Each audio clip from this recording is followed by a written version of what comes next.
Welcome back to Gaming Top Down. Today I'm continuing my series going over every game in my collection, breaking them down by the letter that the game starts with, and then into different categories. Games I haven't played yet, games that are delivering soon, games I'm thinking of purging, and my favorite games that start with that letter. Today we're going over the letter G, and this is going to be a slightly odd video because almost all of them are currently in my shelf of shame in the unplayed category, but we do have a couple that I think will move to favorites, and a couple favorites already. So all is not quite lost. But without any more ado, let's get right into it.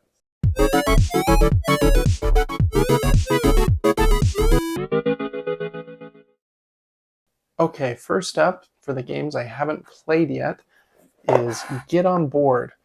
This is a flip and write game where you are also building these kind of bus routes through the city, trying to deliver passengers to the locations they want to go to, and also trying to make good routes. It's supposed to be really fun. I like flip and write games if they are generally short, but also have some good decisions. This one has a bit of player interaction as well, because if your routes overlap, I believe you are causing extra traffic in the city, and that has, I believe, some negative effects for you. This is the New York and London edition. I know there is a newer version as well with a couple other maps, but that is Get On Board, New York and London. Next up is another game in the Legends of D6 series. This is Griffin Delivery Service, one I haven't played quite yet. In this one, you are moving these 3 delivery griffins down this track and picking up items that you can use for some special abilities, or dropping them off to get gold, trying to get as many points as you can before they reach the end of the track. Again, I really like this series. I think that Button Shy Games kind of has them on Print and Play Arcade, pnparcade.com. They're really good. So check out Legends of D6. This is just one I haven't played yet. Next up is a game from Horrible Guild. Really like their games, and I'm very excited to try this one. I think that it'll kind of be one of my go-tos for larger groups. It's called The Great Split. And in this game, you are handing an envelope of cards to the player to your right and receiving one from the player on your left generally. So this game has a I split you choose mechanism where you're placing the cards in the envelope with a divider card between 2 sets of them. And the person you give the envelope to gets to choose one of those 2 sets.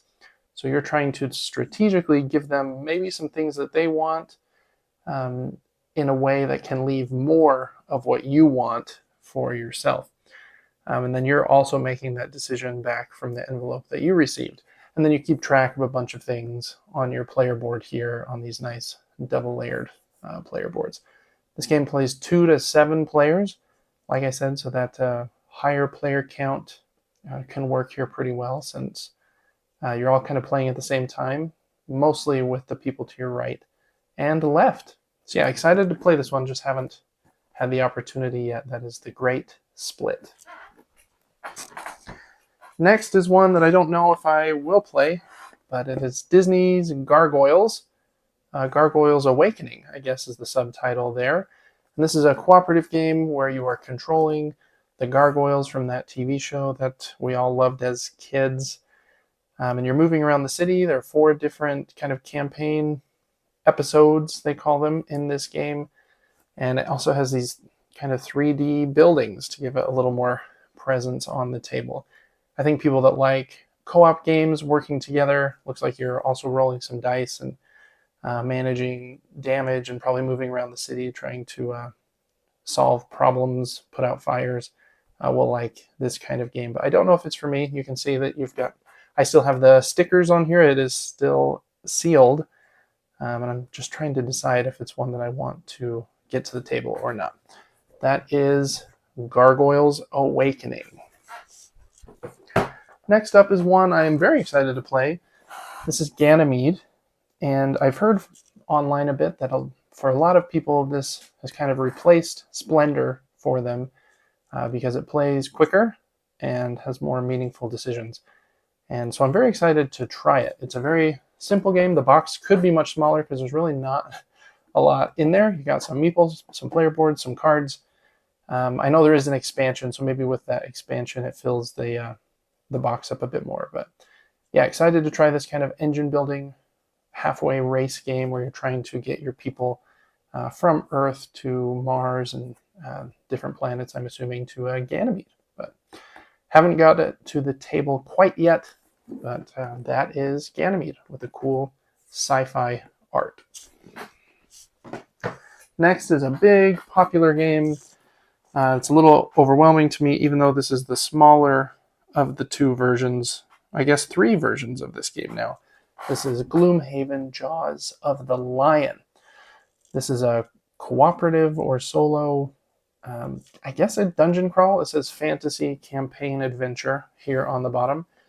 Basically, you play as a character and you're going through all of these dungeons, defeating enemies, and there's a scenario book, and you'll go to the different pages for each different scenario, and you're fighting lots of bad guys down in those caves, keeping track of health. And I think the thing that Gloomhaven does well is the card play is supposed to be really good.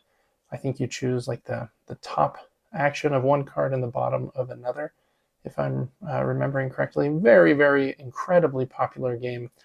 I've just been a little overwhelmed by it and need to find the right person to play through these scenarios with.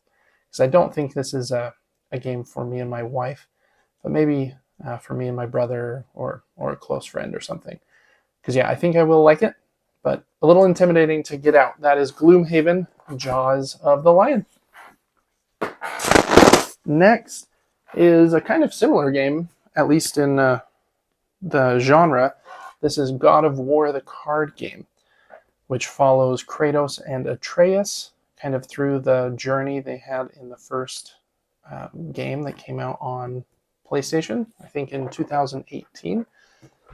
In this game, you either play solo or cooperatively with another player, and you each play as a character. There's Kratos, Atreus, and some other characters in the game as well. I think Mimir and Freya are characters in the game, and there might be a couple more, but you're also moving through these different scenarios that are put together with these, I think they call them the mosaic cards or something like that. And you'll be fighting a lot of bad guys, activating your character's special abilities. I got this one on a super flash sale, and I really love this video game series anyway, so I was like, yeah, I'll spend $10 on that and give it a shot. But I haven't given it a shot yet, so I need to get it to the table. But that is God of War, the card game. All right, a couple more. We have Godspeed here from Pandasaurus. This one that has a cover that would make you think it's a horror alien kind of vibes in the game, but it is very much not that. I think there's a little bit of area control and worker placement, and you're kind of bidding for these different spots on the moon, trying to control most of the moon. I haven't read the rule book, so I didn't explain that very well, but that you play as one of these 5 different nations that are trying to have the most influence up there on the moon. I think it's supposed to be pretty good, but I feel like it fell under the kind of out of the spotlight very quickly after it came out.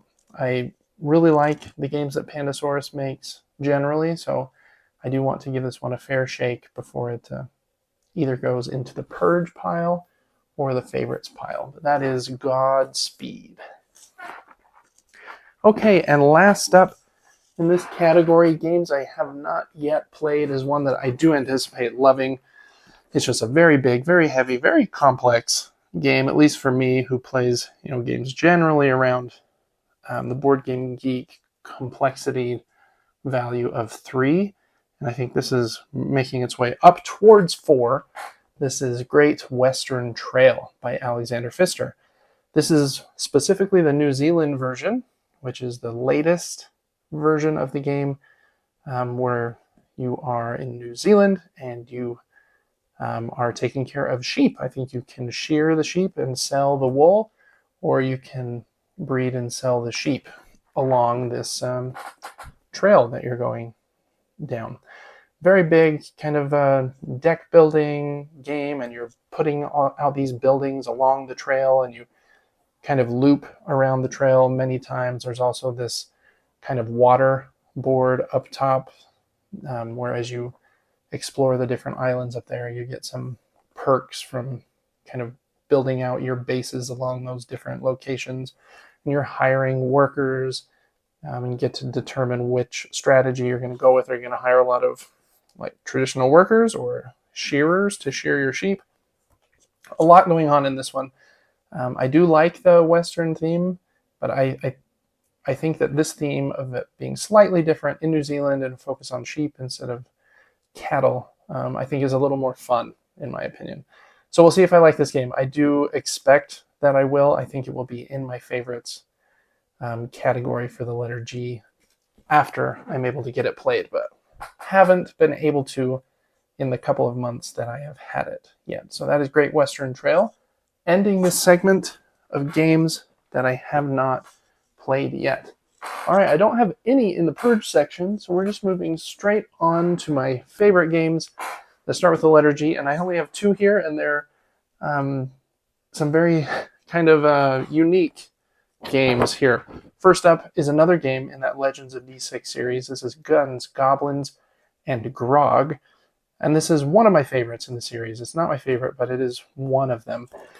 In this one, you've been stranded on this island, and you're trying to get back up to Gobland, or back to the mainland. And so you have to build a raft and survive the journey. And along the way, hopefully destroy some of the ships that you pass and get as much loot as possible. You have to manage how many fish you have, because at the end of each turn you have to eat fish, or else if you don't, then you starve and lose the game. So it's about managing your fish. The grog that you get will let you re-roll dice, and then the boats that you pass have a certain number of hit points that you have to kind of destroy in order to take them out and get their loot. And you're trying to, again, you win if you get back to the mainland, and then you're also trying to get a good score as well. Fun game. This one's a little bit longer than some of the other ones, but it is a good time. That is Guns, Goblins, and Grog. And last up is a game I really like to play with my kids. So I don't have any big complex games yet for my favorites in the letter G until Great Western Trail, and a couple of those other ones I think will sneak in. This is Go Cuckoo. This game is one of the only games that I appreciate coming in a tin. I usually don't like it when games come in a tin, but this one you actually play right inside the tin, and it works really well. I'm going to open it so you can kind of see, but there are these wooden pieces, and they will be kind of splayed out in this kind of nest looking idea. And on every, I could show you that, I guess, here in the rule book as well. On every turn, you're going to pull out one of those sticks, and by pulling them out, you're going to try not to disrupt the nest, because any eggs that you cause to fall out, I believe you have to take, or you lose your turn. And so you're trying to be careful pulling them out, and then after you've pulled them out, you set them horizontally in the nest as like a new support anchor, and then you can place one of your eggs in the nest. Your goal is to get rid of all of your eggs first, and if you do, then you get to place kind of the mother, what is it, chicken, I guess? Rooster, hen? The mother chicken inside the nest, and if you do that, then you win the game. Very lighthearted game, like I said, very good for a game night with kids or people that like just a very simple, lighthearted fare. I think this one is a winner in that regard.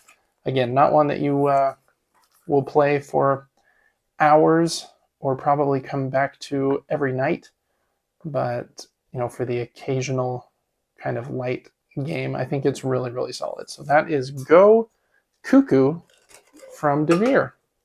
All right, and that is going to do it for the letter G. Kind of a shorter video this time. The letter F was kind of absolutely enormous, so this was maybe a good change of pace depending on your opinion, but a bunch more letters to go yet. So thanks so much for watching, and I will see you on the next one when I go over the letter H. Make sure to check out the other videos I've done so far, starting with A all the way through G now, and check out our monthly giveaway. Should be a link for that in the description below. Thanks so much for watching, and I will see you on the next one. Bye.